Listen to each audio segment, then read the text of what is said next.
అంటే ఆయనంట ఈ election counting లో బయటకు వచ్చాడట. బయటకు వచ్చి ఎవరి కాళ్ళు ఆఫీసర్లు అంటే మెజార్టీలు రాసేస్తున్నారంట. అది నిజమేనంటారు అది? అలా ఉండదు సార్. మామూలుగా ఆయన ఉన్న చాలా మంది ఎమ్మెల్యేలు ఆబ్వియస్లీ టాప్ టెక్నికల్గా ప్లస్ తిరిగే వాళ్ళలో టాప్ 5లోనే ఉంటారు. ఆబ్వియస్గా ఆయన మీద అభియోగాలు కేసులు అన్ని వేరే పక్కన పెడితే ఆబ్వియస్లీ ఒక 5 సంవత్సరాల్లో ఒక 1000 రోజులు కనీసం ఫీల్డ్లోనే ఉన్నారు, ప్రతిరోజు తిరుగుతున్నారు. స్టేట్ కూడా గుడ్ మార్నింగ్ ధర్మవరం అని చూస్తుంది ఆబ్వియస్గా. నేను వ్యక్తిగతంగా కూడా మామూలుగా నాకు ఎటువంటి నాకు చెప్పినట్టు లైన్స్ లేకపోయినా ఒక పాయింట్ వరకు బాగా తిరిగే బాగా కష్టపడే ఎమ్మెల్యే ఏముందో తన మీద ఇంపాక్ట్స్ వేరే నెగిటివ్ ఇంపాక్ట్స్ ఉన్నప్పుడు కూడా వాళ్ళు గెలవాలని కోరుకుంటారు ఇండివిజువల్గా. ఆయన కేతిరెడ్డి గారు ఇంకెవరైనా కానీ, ఎందుకంటే అలాంటి వాళ్ళు ఓడిపోవడం వల్ల ఇంపాక్ట్ ఏంటంటే ఆయనే ఓడిపోయారు ఇంక తిరిగినా వేస్ట్ కదా అని ఎక్కడో ఒక రాంగ్ ఇంప్రెషన్ సైడ్ వెళ్ళిపోకూడదు అని జనాలు. అది వ్యక్తిగత అభిప్రాయం. బట్ ఓట్ బ్యాంకింగ్ వచ్చేసరికి సార్ ఆబ్వియస్గా ఆయన ఓడిపోయింది మామూలుగా నాకు 2500 3000 అటు ఇటుగా ఓడిపోయారు. అంటే ఇంకొక 1500 ఓట్లు తెచ్చుకోవాలంటే గెలిచిండేవాళ్ళు. అప్పుడు ఈ డిస్కషన్ ఇంప్రెషన్ అంతా ఉండేది కాదు. సో ఆయన మీద నాకు వ్యక్తిగతంగా చాలా పాజిటివ్ కన్సర్న్ ఉంది. బట్ ఆయన తీసుకున్న స్టాండ్స్ ఎందుకు ఇలా జరిగింది అనేది ఆబ్వియస్గా ఏ మనిషికైనా హృదయ విదారకంగా ఉంటుంది. ఇన్ని సంవత్సరాలు ఇన్ని రోజులు తిరిగి నేను ఓడిచ్చేసి వైఎస్ఆర్సీపీ ఓడిపోయిందన్నా పర్లేదు కానీ నేను ఎందుకు ఓడిపోయాను అనేది ఆ క్వశ్చన్కి ఆయనకి ఆన్సర్ తగ్గదు. ఆయన క్వశ్చన్కి ఆన్సర్ కావాలంటే మీ ఓట్ బ్యాంకింగ్ 10 to 20% మాత్రమే. 80% పార్టీ ఓట్ బ్యాంకింగ్ ఉంటుంది. సత్యకుమార్ గారు వచ్చారా అసత్యకుమార్ గారు వచ్చారా సంబంధం లేదు. ఒక పార్టీకి ఓట్ బ్యాంక్ వేస్తున్నప్పుడు ఆ పార్టీకి మెజారిటీ మీరు అటువైపుగా మల్లుతున్నప్పుడు, అలాగే 2 కూటములు 2 కులాలు బలంగా పనిచేస్తున్నప్పుడు మీరు ఆ స్థాయిని పుష్ చేయడం చాలా కష్టం. మీరు ఎడ్జ్ దాకా తీసుకొచ్చారు. ఒక 1400-1500 ఓట్లు తెచ్చుకుంటే సరిపోయింది. బట్ ఆబ్వియస్గా 1400-1500 కాబట్టి ఇప్పుడు నెంబర్ ఆఫ్ క్వశ్చన్స్ నిద్ర పట్టని రాత్రులు ఎన్నో గడపాల్సి వస్తుంది. Maybe will recover from that. ఇప్పుడు ఈవీఎం 2019లో జగన్మోహన్ రెడ్డి గారు చెప్పారన్నమాట. గెలిచిన తర్వాత ఈవీఎంలకు గొప్పతనం, ఈవీఎంలు ఎంత బాగా పనిచేసినాయి, ఎంత రిలయబుల్, దాంట్లో ఇలాంటివి ఉన్నాయండి. కొంతమంది ఓడిపోయిన వైసీపీ వాళ్ళు ఏమంటారంటే ఈవీఎంలో ఏదో జరిగింది అంటారు. నా డౌట్ ఏంటంటే ఒక ఈవీఎం జరిగింది, అలాంటప్పుడు బీజేపీ వాళ్ళకి కావాల్సిన మ్యాజిక్ ఫిగర్ ఉంది కదా, 272 లేకపోతే 300 వాళ్ళు తెచ్చుకోవచ్చు కదా. అంటే అది ఓకే సార్, టెక్నికల్గా అది అది అది మామూలుగా నెంబర్స్ పరంగా మీరు చెప్పేది. టెక్నికల్గా కూడా సార్ మామూలుగా ఈ ఈవీఎం మిషన్స్ అన్ని కలిపి ఒక డిస్ట్రిక్ట్ హెడ్ క్వార్టర్స్కి వచ్చి తర్వాత రిజిస్టర్డ్ పొలిటికల్ పార్టీస్ అందరినీ చూపించి ప్రతి ఈవీఎం మిషన్ ఓపెన్ చేసి వాళ్ళు చూపించడం జరుగుతుంది. ఇది దాదాపుగా ఒక 1 నెల రోజుల ప్రాసెస్. అంటే మీ తరపు నుంచి ఎవరైనా పంపించండి అని వాళ్ళు ఉన్నా లేకపోయినా స్క్రీన్ పెట్టి ప్రతి ఈవీఎం మిషన్ అక్కడి నుంచి మళ్ళీ ఆ నియోజకవర్గం ఉన్నటువంటి పార్లమెంట్ దగ్గరికి వెళ్తుంది, హెడ్ క్వార్టర్స్ దగ్గరికి. అక్కడి నుంచి నియోజకవర్గం ఈ ప్రతి లేయర్ లో కూడా వాళ్ళని పిలిచి చూపిస్తారు. ఆఖరికి ఈ రోజు ఓటింగ్ జరుగుతుంది అన్నప్పుడు కూడా ఆ రోజు కూడా మీరు ఒక 50 ఓట్లు వేసి చూడండి, స్లిప్లు రాంగ్ గా పడుతుంది లేదు చూడండి అని చెప్పి వాళ్ళ చేత సంతకం పెట్టుకొని బాగుంటాయి. ఈ విధంగా 8 లేయర్స్ 7 లేయర్స్ లో ఉన్నప్పుడు ఎక్కడో దగ్గర మీరు ఈ మిషన్ సరిగ్గా పనిచేయట్లేదు అని ఎక్కడ చెప్పినా కానీ వాళ్ళ ఆ మిషన్ కంప్లీట్ గా పక్కన పెట్టడం కానీ, దాన్ని పలానా కంప్లైంట్ మీ పేరుతో రిజిస్టర్ చేసుకోవడం కానీ, లేదా ఈవీ మిషన్ అన్ని తప్పు జరుగుతున్నాయి ఎక్కడో చిప్పు పెట్టారు ఇది గిప్పు పెట్టారు అనుకున్నా కానీ మీరు ఎప్పుడూ చేయకుండా లాస్ట్ లో ఇది సినిమాలో చూపిస్తారు చూడండి, పెళ్లి ఎప్పుడు లాస్ట్ ఆపేయండి పెళ్లి అన్నట్టు. దాంట్లో పెళ్లికి ముందు ప్రాసెస్ లో ఎన్నో లేయర్స్ ఉంటాయి కదా, పెళ్లి చూపులు మళ్ళీ నిశ్చితార్థాలు ఎన్నో ఉంటాయి, అక్కడ ఆపాలి. కానీ పెళ్లి అయిపోయిన తర్వాత ఆపన్నట్టు ఉంటుంది. ఇంకా పెళ్లి కూడా రోజు కూడా కాదు ఇది. అంటే మనం ఈవీఎం మన విమర్శించడం కానీ హక్కు ఉంది సార్ ఎనీ పర్సన్ కి. ఇక్కడ మనకి డెమోక్రటిక్ కంట్రీ కాబట్టి ఎవరైనా హక్కు ఉంది. బట్ మీ హక్కు ఇంకా దాని ముందు ఎక్స్ట్రా చాలా ఆప్షన్స్ జరిగేదానికి. రిజల్ట్స్ వచ్చిన తర్వాత అంటే అది ఏదో ఊరిని బ్లేమ్ గేమ్ లాగా అయిపోద్ది కానీ అది రియల్ గా అనిపించదు, ట్రూగా అనిపించదు. అంటే ఏదో ఉంటే ముందే చెప్పాలి, ముందే చెప్పొచ్చు. ఇప్పుడు ఏదో 40,000 కట్టి ఏదో చెక్ చేసుకోవచ్చు ఏదో చెప్తున్నారంటే అది మీకు ఐడియా ఉంది సార్? నాకు ఐడియా లేదు సార్.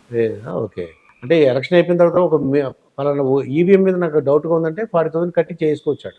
ఇంకా బెటర్గా రావాలి సార్. అది ఇప్పుడు ఎలక్షన్ కమిషన్స్ కూడా ఎవరైనా జస్ట్ నింద వేయగానే వాళ్ళు వెంటనే దాన్ని హైట్ ప్రొఫైల్ గా తీసుకొని వెంటనే ఎందుకు అంటే బ్లేమ్ చేస్తున్నారా, టెక్నికల్ గా ఉన్నారా? టెక్నికల్ గా ఉంటే వాళ్ళు రెక్టిఫై చేయాల్సిన బాధ్యత కూడా అదే. లేదు ఊరినే బ్లేమ్ చేస్తున్నట్టే దాన్ని హై స్టాండర్డ్ గా దాన్ని శిక్షకు అర్హులుగా ఉండేటట్టు కూడా చేయాలి. ఎందుకంటే ఊరిని బ్లేమ్ చేస్తుంటే జనాలకి ఎక్కడో దగ్గర మీరు కంటిన్యూస్ గా చెప్తూ ఉన్నారు అనుకోండి, అది ఎక్కుతూ ఉంటే అదే నిజమే ఉంటుంది, లేకపోతే ఎందుకు జరుగుద్ది అనేది ఒకటి ఉంటుంది. అంటే ఓవర్లో మన సిస్టమే ఫెయిల్ అయిపోద్ది ఓవరాల్ దాని మీద. ఇప్పుడు ఎవరైతే ఈవీఎం విమర్శిస్తున్నారో వాళ్ళు చేయని వాళ్ళు లేరు సార్. మామూలుగా బీజేపీ చేసింది, కాంగ్రెస్ చేసింది, అద్వానీ కానీ ఇప్పుడు జగన్మోహన్ రెడ్డి గారి వరకు ప్రతి ఒక్కరు దాని మీద విమర్శించిన వాళ్ళే. ఇప్పుడు మన ఏపీ గురించి చూస్తే మరి నేషనల్ సర్వే వాళ్ళు ఇచ్చారు కదండి, వాళ్ళు 120 నుంచి 140 వరకు ఇచ్చేసారు వాళ్ళు నేషనల్ సర్వే వాళ్ళు. అప్పటికి ఇంకా ఎగ్జిట్ పోల్స్ లో చెప్పారు వాళ్ళు అబద్ధం చెప్పరు కదా, వాళ్ళు సర్వే చేశారు కదా. యాక్చువల్ కాదు సార్, ఒకసారి లెట్స్ సే మేము కూడా ఫెయిల్ అయ్యి అందరూ ఫెయిల్ అయినప్పుడు కూడా అంత మాత్రం రిజల్ట్స్ తప్పట్టేది లేదు. ఇప్పుడు కేకే అనేది మనకు బ్రాండింగ్ గా మారింది.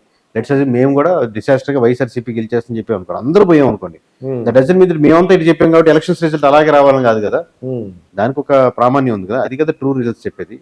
మేము దానికి ఎంత దగ్గరగా చెప్తే అంత మా క్రెడిబిలిటీ పెరుగుతుంది అంతే. ఇప్పుడు ఆరా వాళ్ళు కానీ నాగన్న వాళ్ళు అంటే వచ్చేస్తున్నారు అనేసి ఆ రోజు కూడా కూర్చొని చెప్తారండి.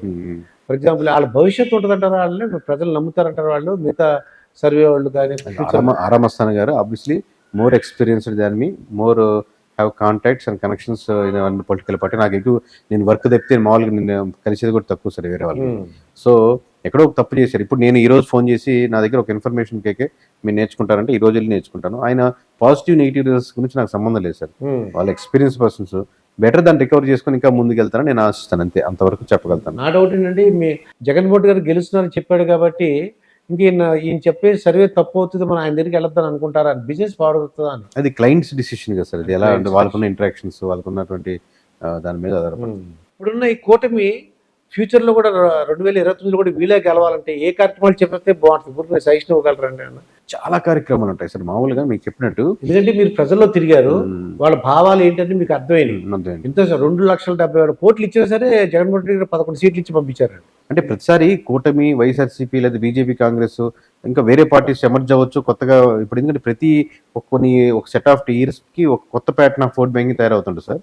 ఇప్పుడు గడిచిన 10 years ఓట్ బ్యాంకింగ్ నేను చెప్పగలుగుతాను కాబట్టి బుర్ర తక్కువ వాళ్ళు తక్కువైపోతున్నారు, బుర్ర వాళ్ళు పెరిగిపోతున్నారు సార్. బుర్ర తక్కువ వాళ్ళు తక్కువైపోతున్నారు. అంటే బుర్ర తక్కువ అంటే నేను ఎట్లాగైనా ఇదే వెనకేస్తాను అనుకునే శాతం మంది తక్కువైపోతున్నారు. ఓకే. లాస్ట్ నేను ఎప్పుడు మా కుటుంబం కాంగ్రెస్ కే, మా తాత కాంగ్రెస్, మా నాన్న కాంగ్రెస్ అలాంటి నేపథ్యం అట్లా అనమాట. దాని నుంచి మారుతున్నారు, మార్పు కోరుకుంటున్నారు బలంగా కూడా. ఈ శాతం 30% వరకు పడిపోతుంది, మిగతా 70% మంది ఒక డ్రాస్టిక్ చేంజెస్ కనబడుతున్నాయి. అబ్వియస్ గా ఇప్పుడున్న ఫ్రీ స్కీమ్స్ లో అంత డ్రాస్టిక్ చేసేదానికి పాసిబిలిటీ చాలా తక్కువ. బట్ బేసిక్ మున్సిపాలిటీ క్లీన్ గా ఉండడం, దోమలు లేకుండా చూడడం, కాలువలు, రోడ్లు, స్కూల్స్, మున్సిపాలిటీలు, ఏదైనా గవర్నమెంట్ ఆఫీస్కి వెళ్తే పని చూడడం, ఆ చుట్టుపక్కల మండలాల చుట్టూలోనే 10,000 15,000 జాబ్ చేసుకోవడం, చిన్న పరిశ్రమలో ఉండడం. కేవలం అమరావతి అని ఉండి మొత్తం శ్రీకాకుళం, ఇచ్చాపురం మీద దాని మీద ఓట్లు పడకూడదు సార్. సో ఈ సెక్షన్ ఆఫ్ చేంజెస్ లో మీరు చేయగలిగితే ఓట్లు పడతాయి. Multiple layers, basic needs expect చేస్తారు. ఇప్పటికి కూడా మంచినీళ్ళు, మనకు తాగే మంచినీళ్ళు వచ్చే గ్రామాలు చాలా తక్కువ. కమ్యూనిటీ హాల్స్ అడుగుతున్నారండి, తాగే నీళ్ళు అడుగుతున్నారు. అంతే. చాలా డెవలప్మెంట్ అన్న పదం చాలా బరువు అయిపోద్ది దానికి. బేసిక్ నీడ్స్ ఫస్ట్ ఫుల్ఫిల్ చేయగలిగితే తర్వాత డెవలప్మెంట్ అన్న పదం కూడా మనం తీసుకోవచ్చు. ఇంకా కేకే గారు జనరల్ గా ఒక్కొక్కరికి ఒక ఆలోచన ఉంటుంది, ఒక టార్గెట్ ఉంటుందండి. నేను ఈ పొజిషన్ లో రావాలని. మీ ఫ్యూచర్ ప్లాన్స్ ఏంటి, మీరు ఏమనుకుంటున్నారు? అంటే నేను బేసిక్ గా ఈ సర్వీస్కి వచ్చిన ఇంటెన్షనే 2 మార్గాలుగా 2 డిఫరెంట్ వేస్ ఉంటాయి సార్. ఒక వే ఏంటంటే మీరు బాగా డబ్బులు ఖర్చు పెట్టించడం, లేకపోతే కులాల మధ్య, మతాల మధ్య ఫైట్ తెప్పించడం, దాంతో ఆ రైవల్టీ వెళ్ళి మనం గెలుపు వైపు తీసుకెళ్ళడం, ఏదో దెబ్బ తగిలినట్టు యాక్షన్ చేయమంటాం, వాట్ ఎవర్ మేబీ. బట్ ఇంకో మార్గం ఏంటంటే మామూలుగా ఏ పాజిటివ్ థింగ్స్ చేస్తే మీకు చేంజెస్ వస్తాయని చెప్పడం. నేను ఈ మార్గం ఎంచుకొని ఈ చేంజెస్ చేసుకుంటే ఓట్ బ్యాంకింగ్ మారుతుంది నేను అనుకుంటున్నాను. బలంగా కూడా ప్రజలు ఆ విధంగా చేంజెస్ చూపిస్తున్నారు కాబట్టి సో అటువంటి వైపుగా మలిచి ఇప్పుడు నాకు ఉన్న పొజిషన్కి నెంబర్ ఆఫ్ ఎమ్మెల్యేస్ కానీ, నెంబర్ ఆఫ్ పొలిటికల్ పార్టీస్ కానీ, మేబీ ఇండియా వైజ్గా కానీ నెంబర్ ఆఫ్ పార్టీ లీడర్స్ నేను కన్విన్స్ చేసి ఆ ఇంపాక్ట్, పాజిటివ్ థింగ్స్ ప్రజల్లో తీసుకొచ్చేదానికి ఆ స్పేస్ లో ఉన్నానేమో నేను ఆ కార్నర్ దాంట్లో. So I can put on light and somewhere corner place dark గా ఉన్న దగ్గర లైట్ వేసి ఇక్కడ ఇలా ఉంది, మీరు ఇది కానీ చేంజెస్ చేస్తే మీరు పాజిటివ్ గా కన్వర్ట్ అవుతారు అనేది. అంటే మీ టార్గెట్ ఏమైనా ఈ రీచ్ అవ్వాలి, లేకపోతే ఇలా చేస్తే ఇదే టార్గెట్. ఇదండి కేకే గారితో జరిగిన ఇంటర్వ్యూ. మరొక ఇంటర్వ్యూతో మీ ముందుంటారు మీ master Durga Prasad. Thank you.